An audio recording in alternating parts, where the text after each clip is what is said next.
Good afternoon, everyone, and welcome to our next video on the Into Action series for the reading curriculum. My name's Dawn Taylor, and I'll be hosting your session today along with your school facilitator. And I'm joined in this session by Roddy Graham, who will be supporting us with digital tools to support reading, and also Kerry Truesdale will be giving us some input from an early years perspective, particularly focused on our Primary 1 teachers. So let's dive in and begin. This is session 4 in our reading series, and today we're going to be exploring how we develop comprehension skills in reading across early, first and second level.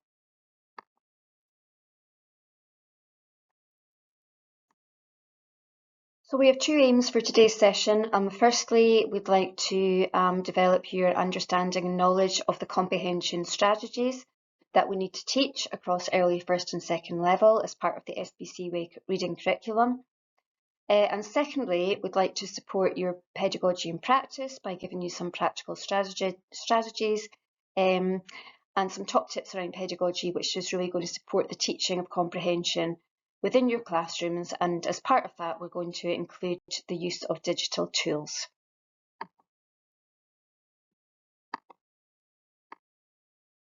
So same structure today as with our other sessions, core input from ourselves as the team leading today, along with your school facilitator who will be supporting you in your reflective questions.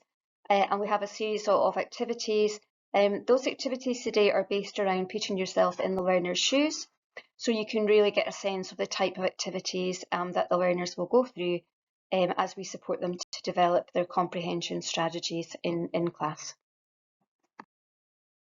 To start the session today, we're going to signpost you back to the 5 pillars of reading and our SBC Way reading pillars and foundations.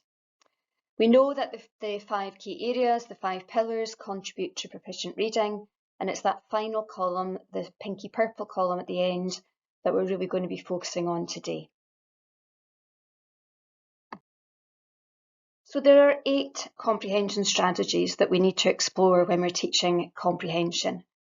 And we need to explicitly teach these comprehension strategies. So the 8 are questioning, summarising, predicting, clarifying, making connections, inference, visualising, and evaluating.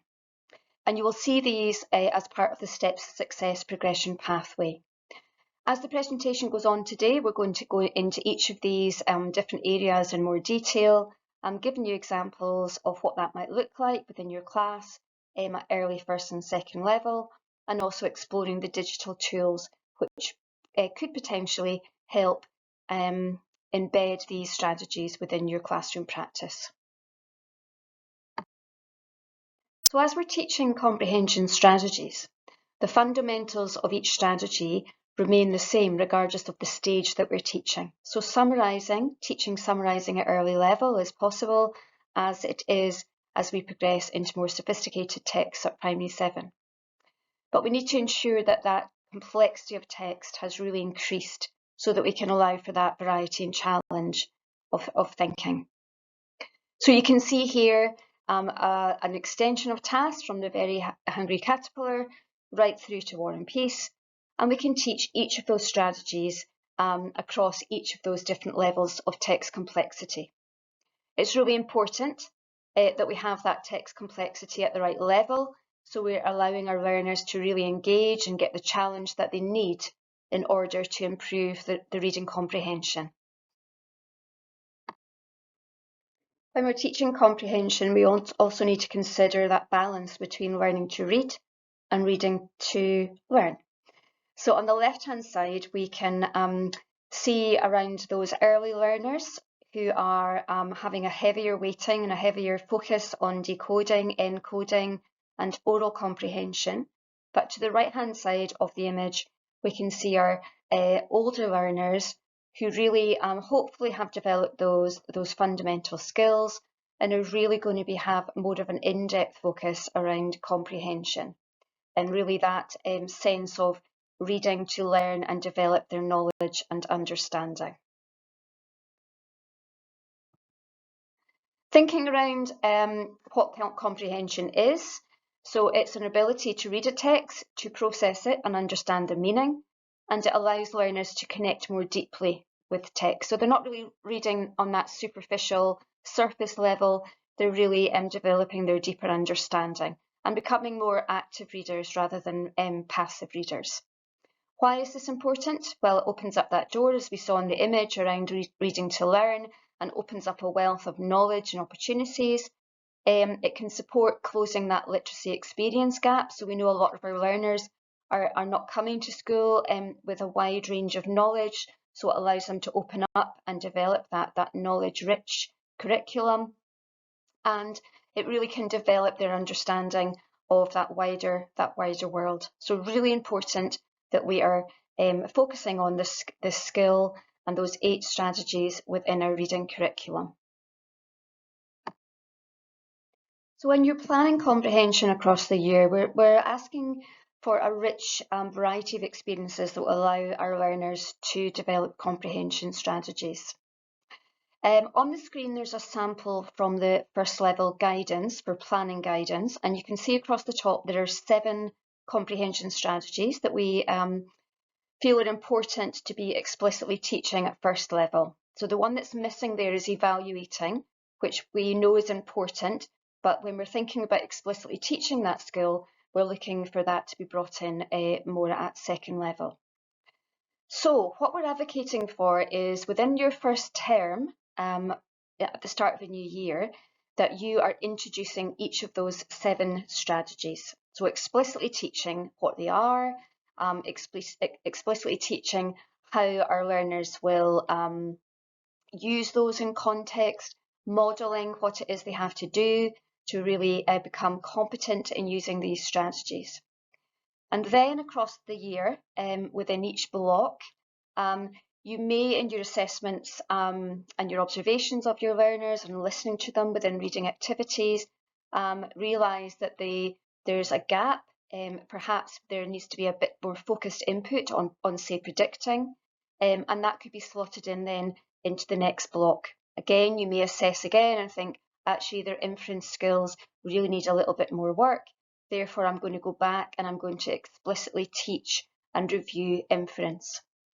So each block, after that initial block, will be using, and the learners will be using each of those strategies in different ways across different reading tasks, but be really aware that that's what they're doing, and those are the strategies that they're using. So that initial focus in block 1 of what all the strategies are, picking up any strategies where you feel there are gaps in learning or whether there needs to be a bit more reinforcement, and then we're thinking about that breadth, depth and application of those strategies across the year and across your reading curriculum. So within the Steps to Success pathway, you will see the little pink icon there referring to that pillar for comprehension, and the pathways have been split into the different strategies. So again, we have some samples on the screen there, one from first level, one from second level, thinking around those 3 phases across the level and thinking about each of the individual comprehension strategies and really showcasing the learning that needs to be taking place across that level to allow our learners to be confident in hitting those benchmarks at the end of the level. To support you with comprehension, we've also included on the Launchpad the SPC Way Reading Toolkit. This was developed in collaboration with iMouth Cluster. It gives a little bit more information around each of those different strategies and gives some ideas about how you might want to implement those. I'm particularly focusing at our more able learners or those learners at second level. To support the session today, you will find some support materials and resources, and these can be accessed through the QR code on the screen. So if you'd just like to pause the session briefly to allow members of the team to do that. This also allows you an opportunity to go back and investigate certain aspects of the session at your own time and at a later date. So we're going to stop now just to try and digest some of that information and to take an opportunity to explore the steps to success pathways for your level. So I've also included on this page here a QR code link to that reading comprehension guidance pack that we spoke about on the previous slide. So we're going to stop for 5 minutes, allow you to access the Launchpad, to be looking at the steps to success for your age and stage within the school, and really homing in on that comprehension section within the steps to success, and familiarising yourself with the different strategies, and thinking about how you might use that within your own context in your classroom. So facilitators, we're going to ask you to pause the video now, and we will be back with you in 5 minutes or so for the next part of the session.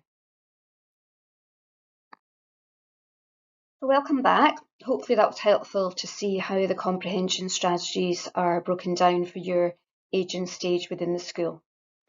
We're now going to explore each of those comprehension strategies and consider what it is and what that might look like in practice within your school. So the first one we're going to look at is visualising. So visualising is a strategy in which learners create a picture in their minds as they read a story or a text. And this might be a picture about events, it might be a picture about a character. It's a really, really important strategy. Why is it important? Because it helps learners develop a deeper understanding of the story or text. So again, they're not reading at that superficial level, they're really considering more deep thinking. It can support their long-term memory, and visualising in particular is a really powerful strategy that links with all the other strategies. So you can see in the image there, visualising being that sort of central strategy.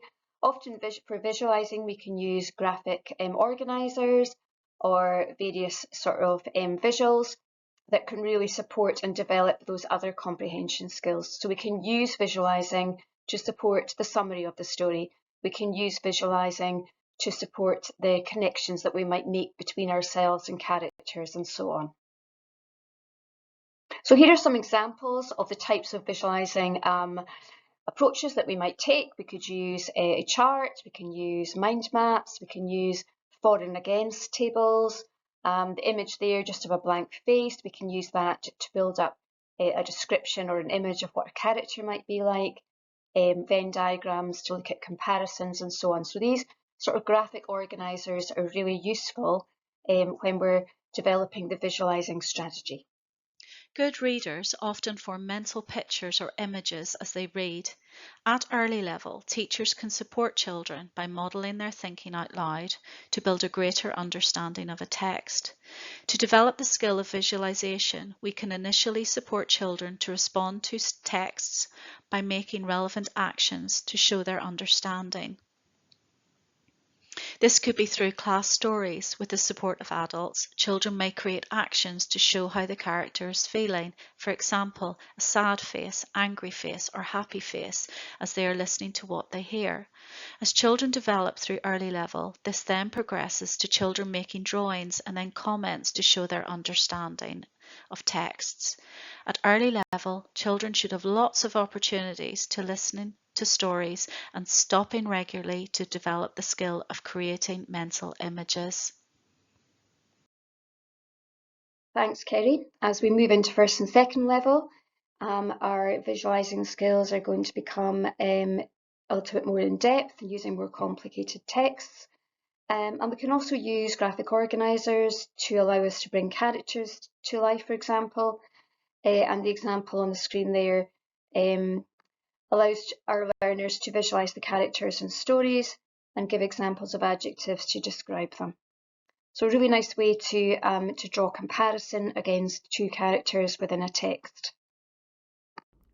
To visualize on iPad, you can create an illustrated version of the text you've just read, and here are 3 ideas for how to create a visual representation. We'll start with illustrations. These can be created on either Sketches schools or Procreate, Sketches in primary school, Procreate in secondary, and you can use the digital drawing tools to create a sketch that will go alongside a text that you've just read. Another idea is to visualize by a chart. So for example, that might be a mind map, a Venn diagram, a chart on Keynote or Numbers as well. And an example is that you can maybe use the shape tools to create a visual plan for a story, whereby you'd use lines and connections to show the progression within your plan. Finally, we've got comic strips. They are using the templates that are on Book Creator. You can make them look really realistic, and it can be done to retell a text in another format. So the next comprehension strategy we're going to look at is questioning. For questioning, we are focusing on 3 different types of questions with our learners: inferential questions, literal questions, and evaluative questions. We can work with our learners to support them to ask questions in an oral context, to create questions in written form, and also to answer questions. And it's helpful somewhere in our classrooms, perhaps on the literacy wall, to showcase the different types of question openers, so considering our who, what, where, when, why, and how. It's also really important within our questioning strategy that we're considering the Bloom's taxonomy and thinking around that really high order thinking that we want to develop in our learners. So if all of our questions are just literal questions, we're not really allowing our learners to develop their understanding and to really think in a deeper sense. So we really need to be asking questions and to be teaching our learners to ask questions, which will allow for much more rich and depth thinking. The high quality questioning Padlet with a QR code link on the screen there gives examples of the types of questions you might ask to support each of the different elements of the Bloom taxonomy. So you can see on the screen there some samples from the remembering section up to the analysing section. So a really useful tool to support you within your classrooms. How good is our Early Learning and Childcare Education Scotland, page 29, states that at early level we need to use skilled questioning and interact in a sensitive, responsive and stimulating way to promote curiosity, independence and confidence. We listen effectively to children and they know their views are respected and acted upon. Questions are often used to assess a child's knowledge or initiate an interaction. Use questioning carefully. Practitioners need to use their knowledge of the child, their age and developmental stage to inform whether these are closed questions or open possibility questions that demand more complex and higher order thinking, for example, Bloom's taxonomy. A child's ability to understand and respond to questions is linked to their developmental stage. In recognizing how comprehension of different questions develops, we can ensure that we pitch the developmentally correct level of question to a child.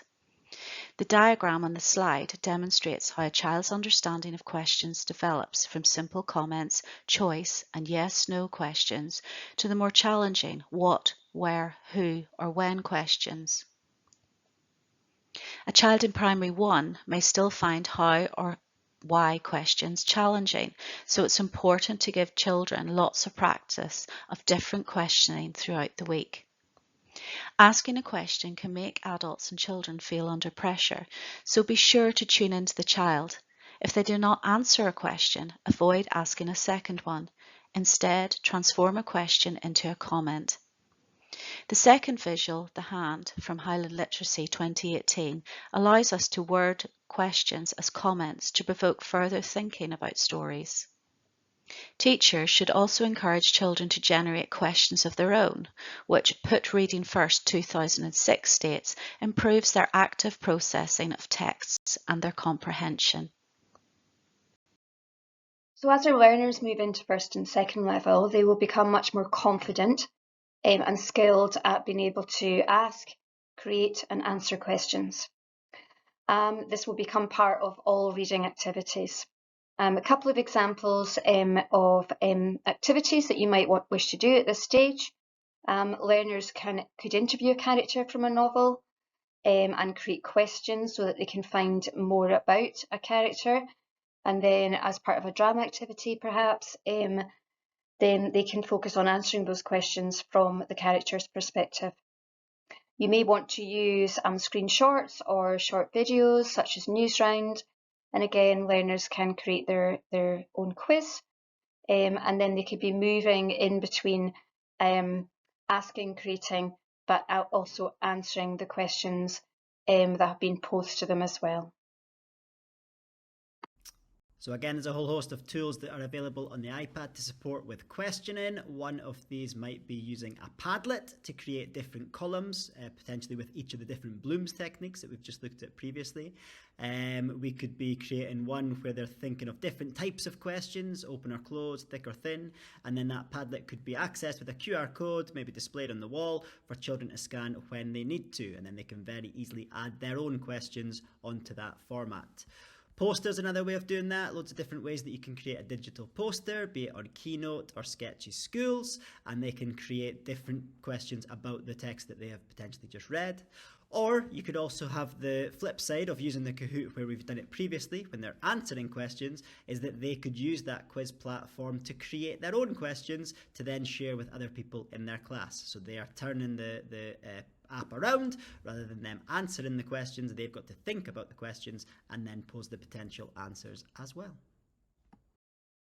We're going to stop now for a short follow-up activity, and in a few seconds your facilitator will pause the video to allow you to do this within your groups and within your schools. So something really a way of our putting ourselves in the learner's shoes. This was a really nice one, just using an image to try and stimulate learners to create questions. So looking at the image on the screen, we would like you to create 5 questions about the picture. Considering that Bloom's thinking, can we create some questions that are really going to allow for deeper and more rich thinking? Once you've created your questions, we'd like you to work with one of your colleagues and then try and answer each other's questions. So really nice activity to do with learners at any stage across the school. So we're going to ask you to pause now and take part in that little short activity at the moment. So the next strategy we're going to explore is inference. Often inference is referred to as reading between the lines. Making inference helps readers to fill the gaps an author has left behind in a text. So if we look at the images there, we're looking for clues or evidence from a text. We're also including our background knowledge and our prior knowledge, and both of those things together will help us or allow us to infer what the reader is suggesting or meaning from their words. So if we're thinking around the image here, it's not explicitly telling us from the information in the picture there why the giraffe is wearing a tie, and we're having to infer that knowledge. So we can teach inference obviously through the text, but a nice starting point sometimes is to use visuals to really get the learners to be inquiring and thinking about what authors might be inferring. And there's a QR code link there to a website called Once Upon a Time with loads of ideas around images that can be used to stimulate those types of conversations with our learners.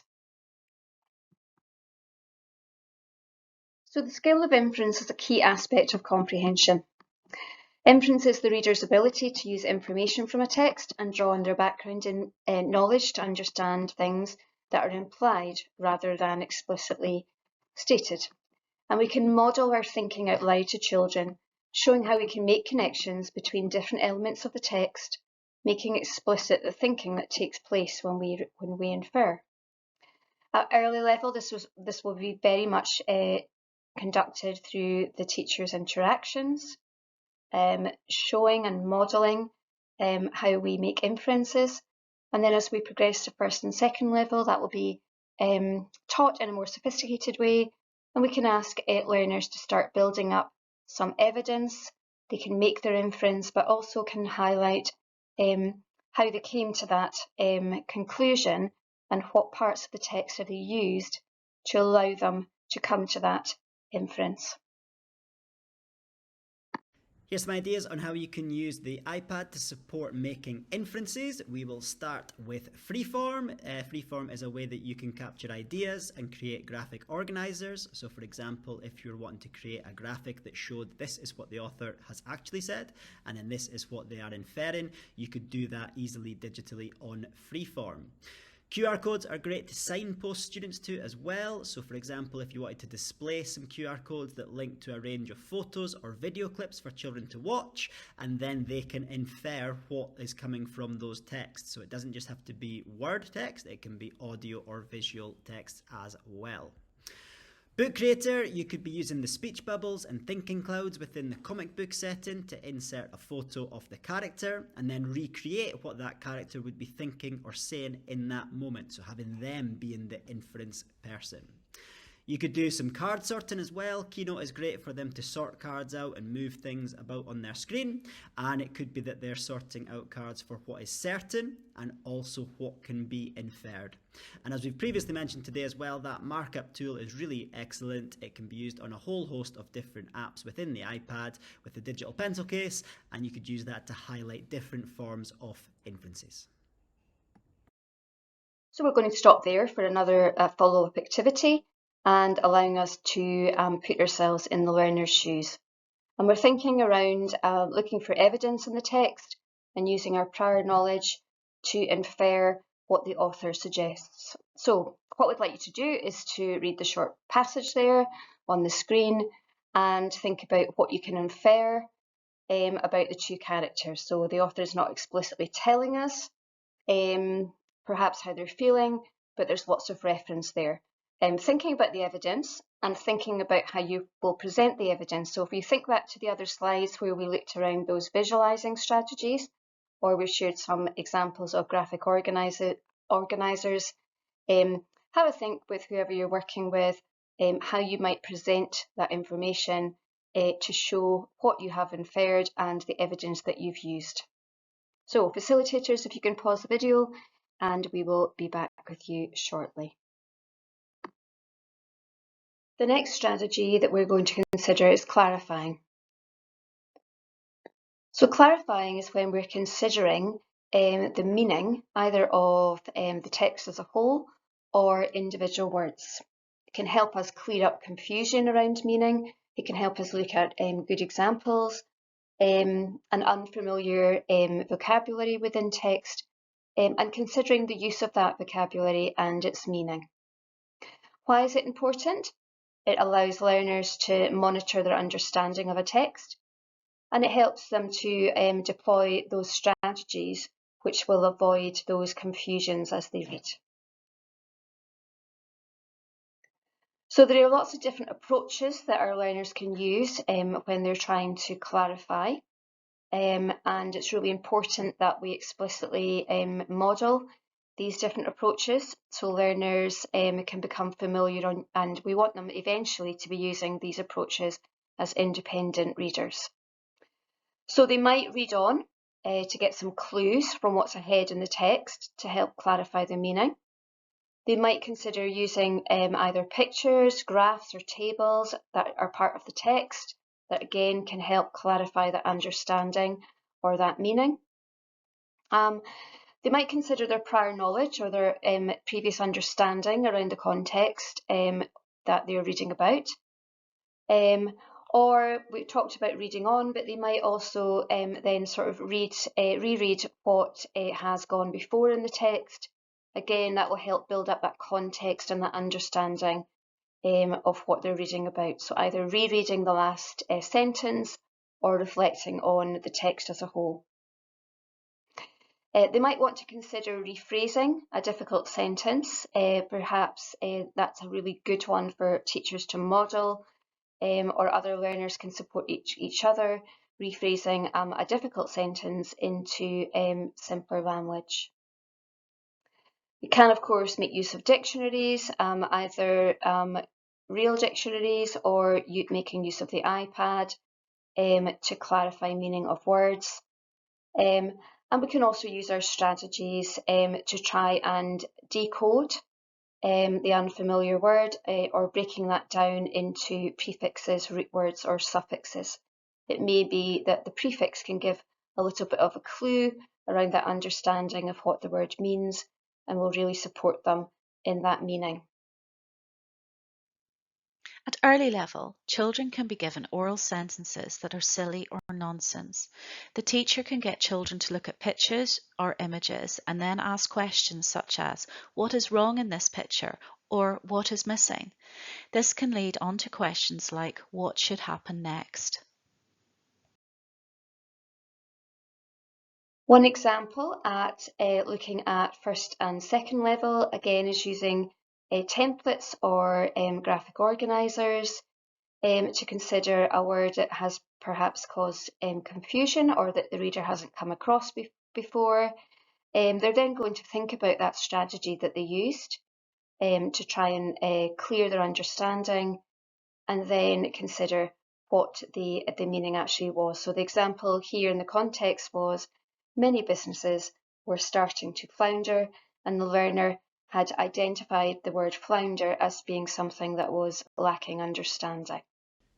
Here's some tools using the iPad that you can use within the aspect of clarifying. So in Microsoft Lens or in iBooks, pupils can use the markup to highlight words that they don't understand, and then they could come back to these at a future point. They could also, within both of those apps, use the built-in dictionary to find out the meaning of words. So they can highlight the word and it'll come up with the option for dictionary and it will tell them what that word means. Within the Shobi platform, the child could put a comment next to a word that they are not sure of, and they can note down another word for this one as well. So they can use those annotation tools in a various forms, and that will highlight to them and their teacher which ones they need a bit more clarification of. So we're just going to stop there just for a couple of minutes, just to allow you to digest some of that information around those first 4 comprehension strategies. So we'd ask facilitators just to pause for a very short break.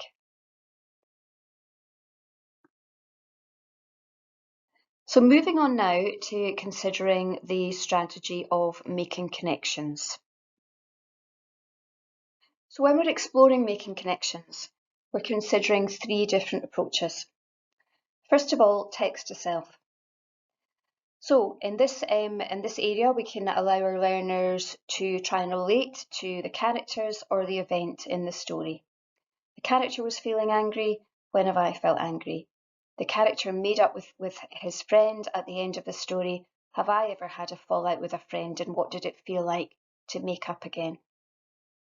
We can then explore text to text, where we're comparing 2 different books, either by the same author or different authors. And again, we're trying to help our learners draw those comparisons, either around themes or around characters or the events that took place.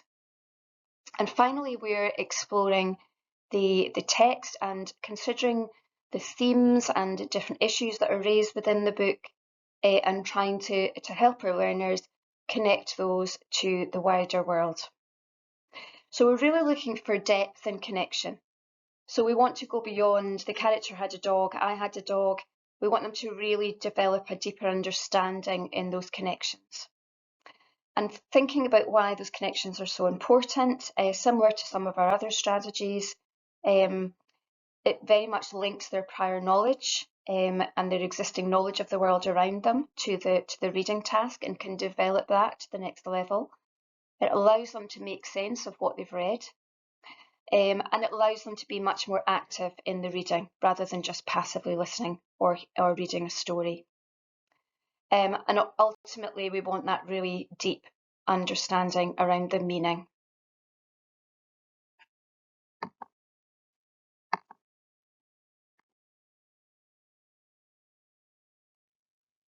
At the early stages of early level, we initially want children to begin to relate information and ideas from a text to their own personal experiences with support. This might be a discussion around a time when something from a story happened to them, for example, going to a wedding. With continued support, we then want children to be able to identify how a character in a story is feeling and then be able to relate this thinking to their own personal experiences.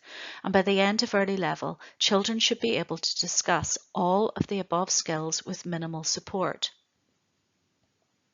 We can use reading book times throughout the week to support discussions by giving children familiar pictures from a book that they have been reading. This may be a visit to the supermarket, a walk in the woods, or a trip to the seaside. Teachers could have a bank of question prompts, as seen above, to lead a discussion with the children around making connections to personal experiences, characters, and feelings. So as we progress into first and second level, and thanks Kerry for those suggestions at early level, our connections are going to become a little bit more sophisticated, and also how we present those connections can be in a more sophisticated style. So just an example on the screen here, we're comparing text to text, and the learners have been asked to think about the connections between these two books. What was similar in these two books and what was different?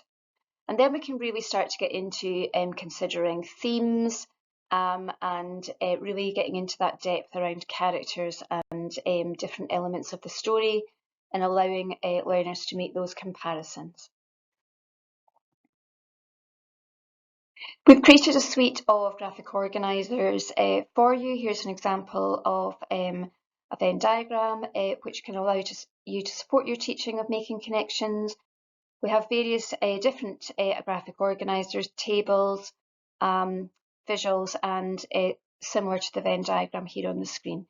These can be used directly on the iPad and can be accessed through our Showbie Classroom.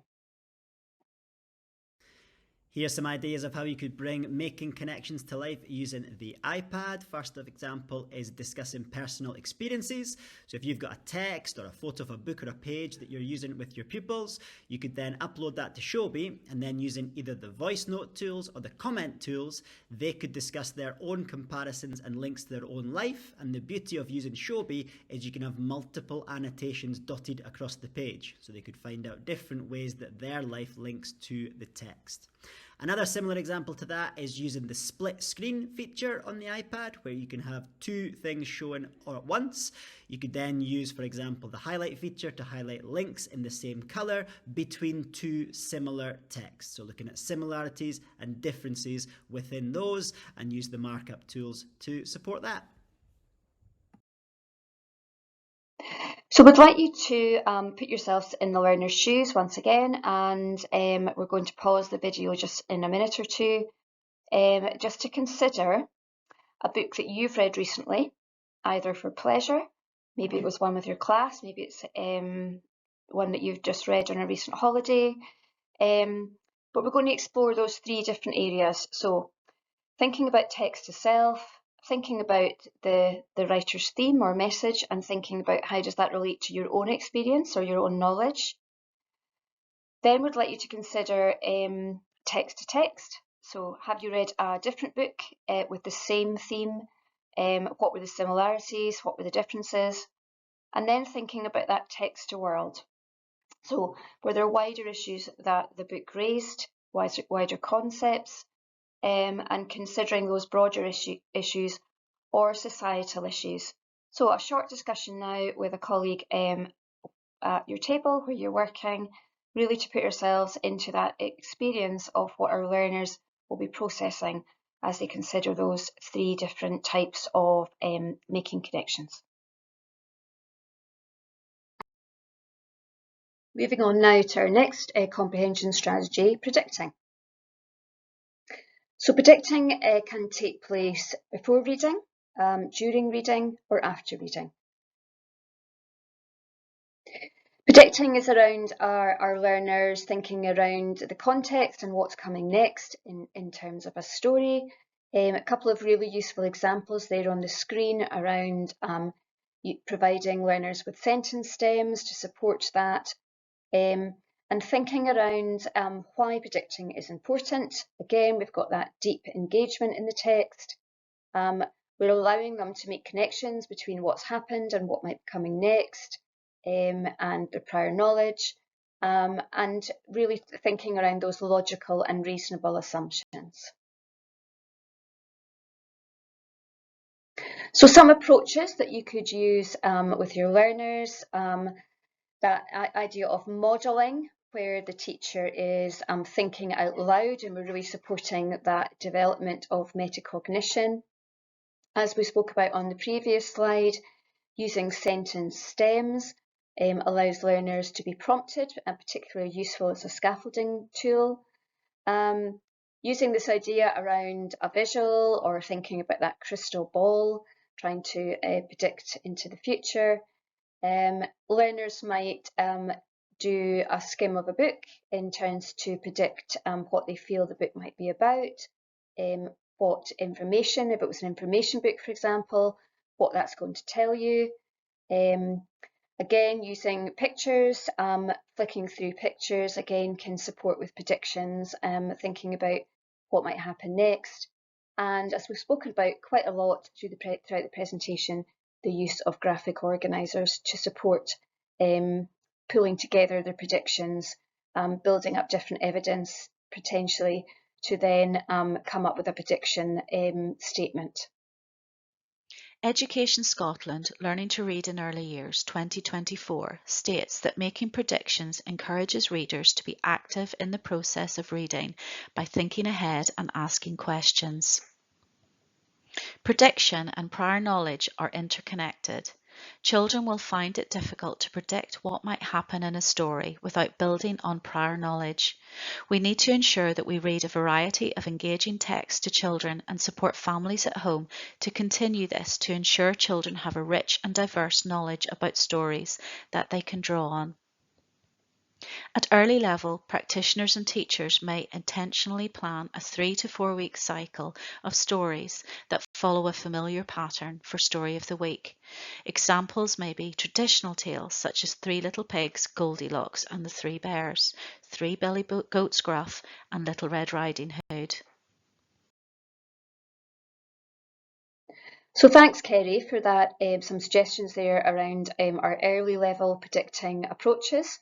As we move into first and second level, again, we are increasing that complexity of text, as we've spoken about before, and we're thinking about more sophisticated approaches to gathering our predictions. So here's an example here, just of a sort of graphic organiser, where we're encouraging our learners to look for evidence and look for clues, and from those clues, or for those different elements of the story, they're able to say, because of these aspects, I think that this is going to happen next. So we're really allowing them to sort of really analyse the text in order to make those predictions.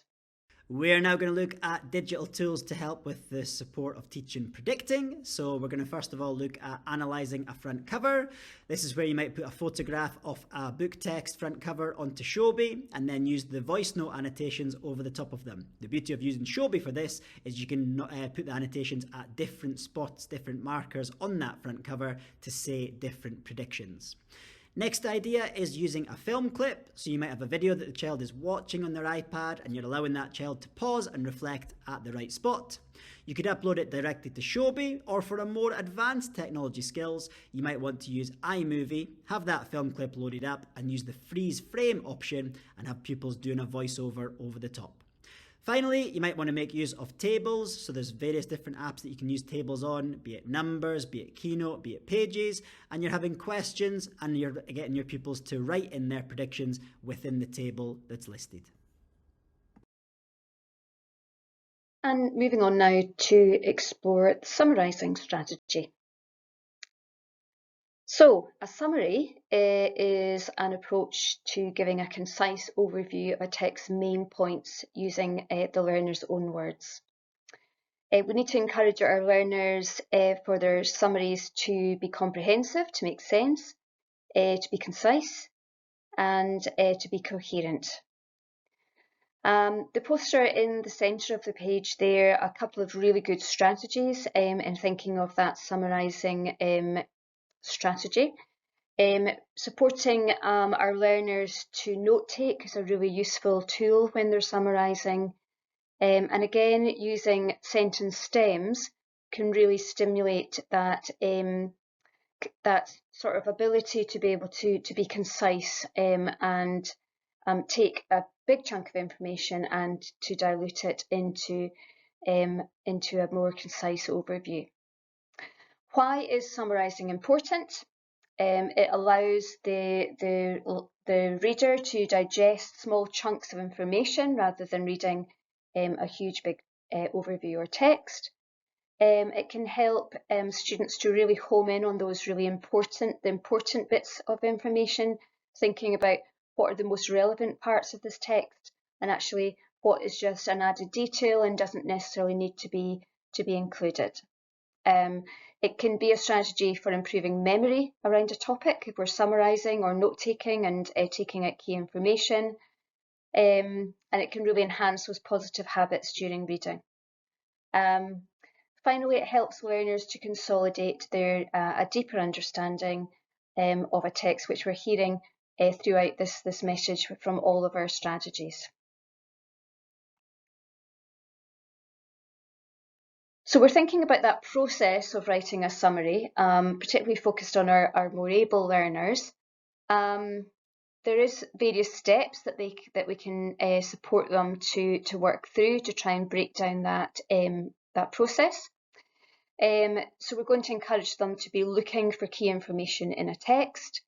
We can then encourage them to then either highlight or underline those main ideas.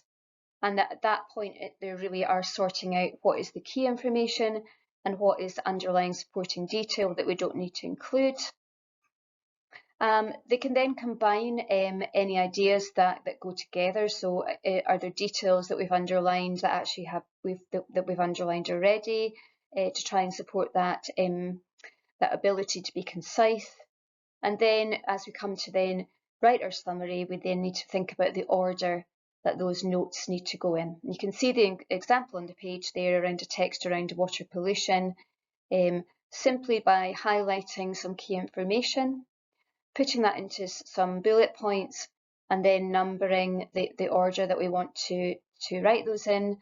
Often if we're asking learners to write a summary, we might then take away the original text, keep them with their notes. There's those notes that are there at the bottom, and then ask them then to write their summary so that they've got a really clear understanding that when they are taking those notes and they are underlining the key information, that they can't afford to miss any important content.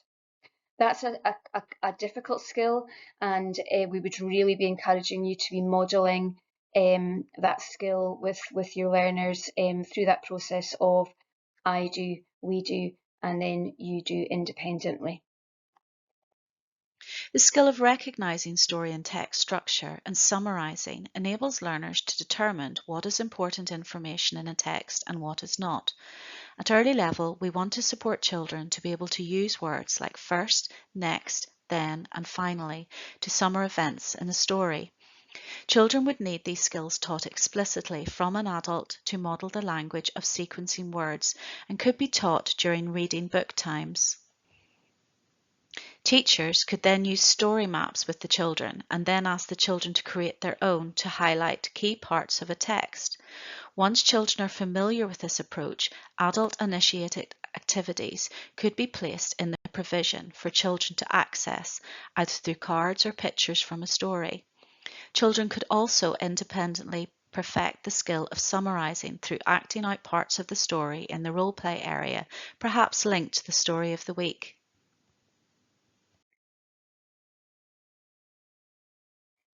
So thanks, Kerry. The summarising strategy continues to grow and develop through first and second level. We can continue to use story maps to try and support summarising those key points of a story. Using a comic strip is a really nice example of taking key information and then putting it into a sort of more visual form with some key text. Another useful strategy is the five-finger retell. So using who, what, where, when, why, and asking the learners, just prompting the learners through those 5 key questions. So they've read their piece of information, and the example here, it's around the Tudors. Who was involved? when did this take place, where did it take place, and so on. And then we can actually then really just support them to pull out the key information. So again, we've created some of those graphic organisers to support you in that summarising strategy. So we're thinking about the who, what, where, when, why. You can see a template for that, and then taking a main idea and then pulling out supporting details. All of these will hopefully be useful for you to use straight away in your classrooms on the iPad. There are lots of digital tools available for summarising a text, but the most easy and useful to access is Markup, which is available on a whole host of apps, including Files, Showbie, Pages, Photos, just to name a few.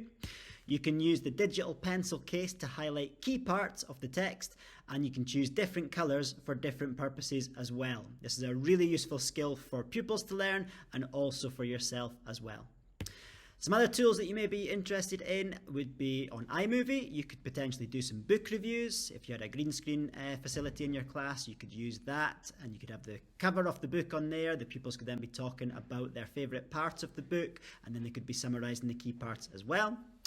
You could use some multiple choice quizzes. We've got apps available like Kahoot, Microsoft Forms, or Quizlet, where you could build your own quizzes and ask the pupils the questions about a text that you've just read to see if they can summarise what they have just been reading. You could also create a new text using a template from the Pages app. This would allow pupils to take a text that they've already read and then to do some work where they're summarising that in a brand new format. Other options would be the mind maps that we've just looked at previously on Keynote. You could be doing some sketch notes as well within Keynote, using those digital pencil case tools as well.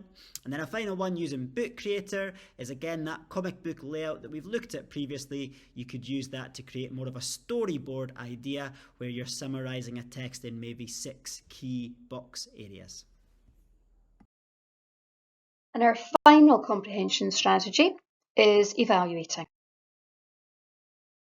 So in this strategy, we're thinking really around how a reader interacts beyond the text. So we're really considering their thoughts and beliefs in relation to that message from the text.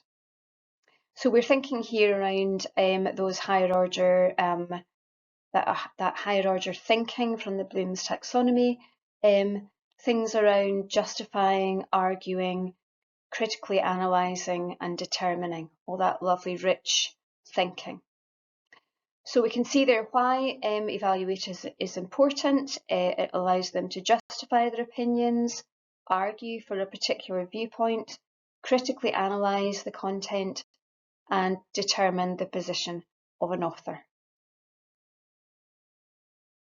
So some of the approaches that you might take around this within your classrooms, things like rating a book out of 5 or 10, and then allowing learners to justify and analyse why they have that particular opinion.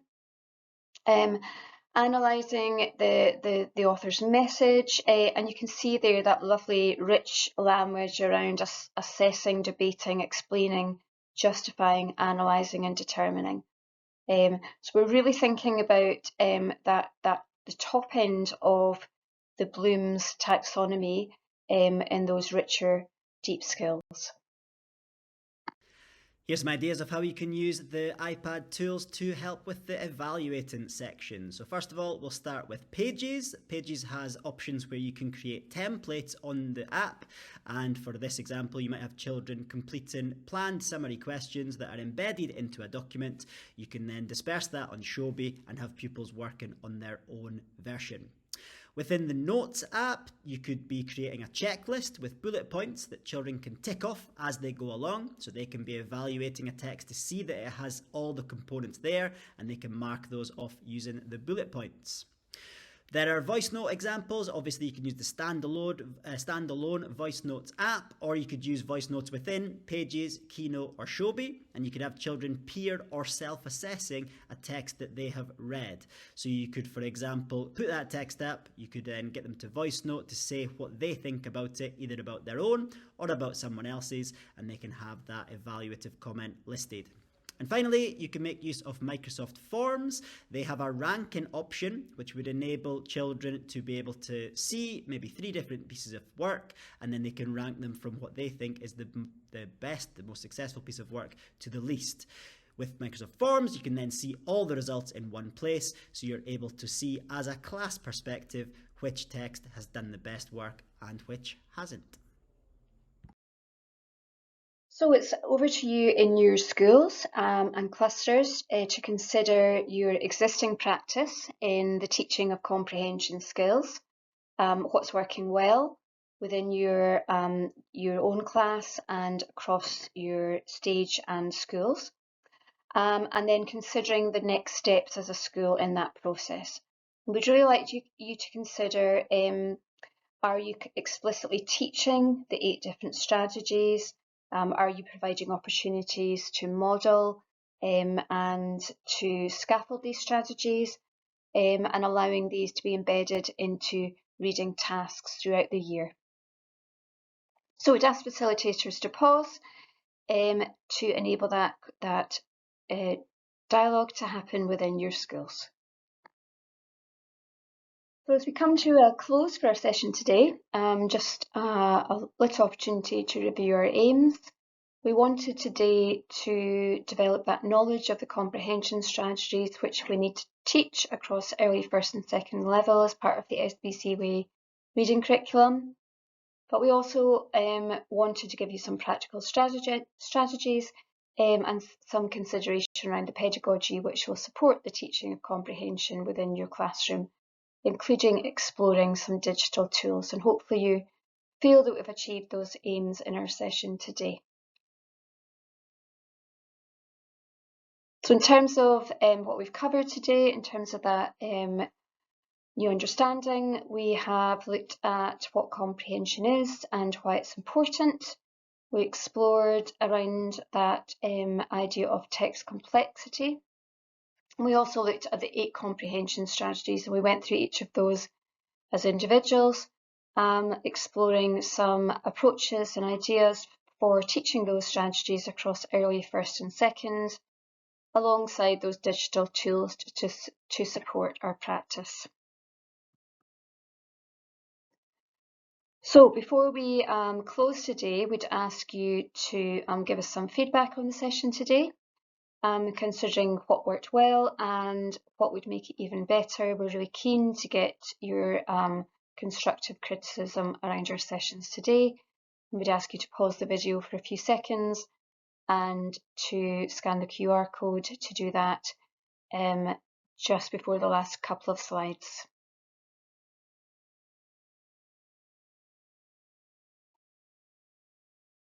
So considering what's coming next for you as a school, from today's session, hopefully you've been able to showcase some of the good practice that's going on around teaching of comprehension skills and have identified any next steps and who is going to be leading on that and taking that forward. There might also be things that you're able to pick up and put into practice, hopefully using some of those graphic organisers and different things that are there on the Launchpad, which means you can get this into practice in your classrooms as soon as possible. Just to point out a couple of key texts which will support you if you are keen to investigate a wee bit more around teaching comprehension within your school.